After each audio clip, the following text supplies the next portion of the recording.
তারেক রহমান যদি দেশে ফেরেন তিনি নিশ্চয়ই ফিরবেন। এখন সেখানে বিএনপি একটা বড় রাজনৈতিক দল এবং এত বছর পরে তারেক রহমান ফিরবেন, তো তাকে সংবর্ধনা দিতে কোটিখানুক মানুষ তো জড়ো হওয়াটা কি অস্বাভাবিক? প্রশ্নটা হয়েছে যে কলিমুল্লাহ স্যার যখন পার্টিকুলারলি বলছেন যে বীরের বেশে ফিরবেন, একটা আপাদমস্তক অপরাধী, একটা মাথা থেকে পায়ের টো পর্যন্ত অপরাধী, তাকে যখন কলিমুল্লাহ স্যারের মতো একজন ব্যক্তি বলছেন তিনি বীরের মতো ফিরবেন, সেখানে একটা সূক্ষ্ম শ্লেষ আছে। আমি যদি খুব ভুল না বুঝে থাকি, যদিও স্যারের জন্য এখন শ্লেষ প্রকাশ করাটা বা এটা প্রকাশ্যে স্বীকার করাটা খুবই কঠিন, কারণ স্যারকে বাংলাদেশে থাকতে হবে এবং স্যার কায়দা করে বেঁচে থাকবেন বলে আমার ব্যক্তিগত ধারণা। তো কায়দা করে বেঁচে থাকার মধ্যে আমি অসম্ভব রকমের আমার সায় আছে। আপনি আমাকে যখন প্রশ্নটা করলেন, প্রথম প্রশ্নটা আমি উত্তর দিতে পারিনি যে আপনার প্রতিক্রিয়া কি। বাংলাদেশে তো এখন আপনার কোনো আইন কানুন এগুলো নিয়ে প্রতিক্রিয়ার মধ্যে আপনি আছেন, মানে আপনি এখনো প্রতিক্রিয়ার মধ্যে বসবাস করেন, এটা আমার জন্য একটা বিস্ময়কর। তারেক রহমানকে খালাস দিয়েছে এটা বিস্ময়কর না।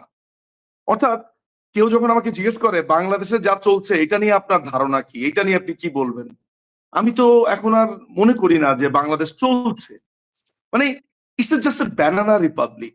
বাংলাদেশটা হচ্ছে একটা হীরক রাজার দেশ। আপনি যদি আপনার যদি অসম্ভব রকমের রসকস থাকে ভেতরে, অর্থাৎ আপনার মন যদি রসিকতাপূর্ণ ঘটনাগুলো নিতে পারে তাহলে আপনি অসম্ভব উপভোগ করবেন। আমি প্রতিদিন উপভোগ করি বাংলাদেশটাকে, কোনো প্রতিক্রিয়ার কিছু নাই এইখানে। আপনার বিশ্ববিদ্যালয় পাশ করেনি এমন ছাত্ররা এসে বলছে যে দুপুর 12টার মধ্যে প্রধান বিচারপতিকে তার পদ থেকে সরে যেতে হবে। যদি আমরা তাকে হবুচন্দ্র রাজা বলি, ওইখানে গবুচন্দ্ররা সেখানে ইয়েস স্যার বলে এবং তাদের কিছু সভাসদ এসে প্রধান বিচারপতি নেমে যায়। এরপর তার 1 ঘন্টা পরে ঘোষণা দেওয়া হয় সন্ধ্যা 6টার মধ্যে রিফাতকে প্রধান বিচারপতি হতে হবে। রিফাত প্রধান বিচারপতি হয়ে যায়। এখানে বলা হয় যে একজনের 660 কোটি টাকা মৌকুফ, তার মৌকুফ হয়ে যায়। বলা হয় যে আগামী 5 বছর তাকে কোনো টাকা পয়সাই করই দিতে হবে না, সেটা হয়ে যায়। এখানে প্রতিক্রিয়া না।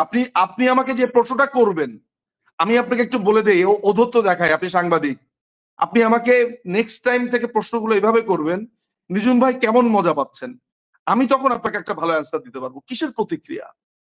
আপনি আমাকে বলেন যে আমি কতটুকু মজা পেলাম, আমার স্কেল কতটুকু, এটা আপনি জিজ্ঞেস করেন, আমি সেটা উত্তর ভালোভাবে দিতে পারবো। আপনি জানেন যে জজ মিয়া নামে যে ভদ্রকে গ্রেফতার করা হয়েছে নোয়াখালী সোনাইমুড়িতে, ভুল না করে থাকলে, আপনার ও প্রথমে পোস্টার বিক্রি করতো গুলিস্তানে, এরপরে মনে হয় ফলের দোকানদার। তাকে এসে বলে এক সকালবেলা, এই তুই কালকে থেকে তুই বোমা মেরেছিস। ও বলে স্যার কিভাবে মারলাম?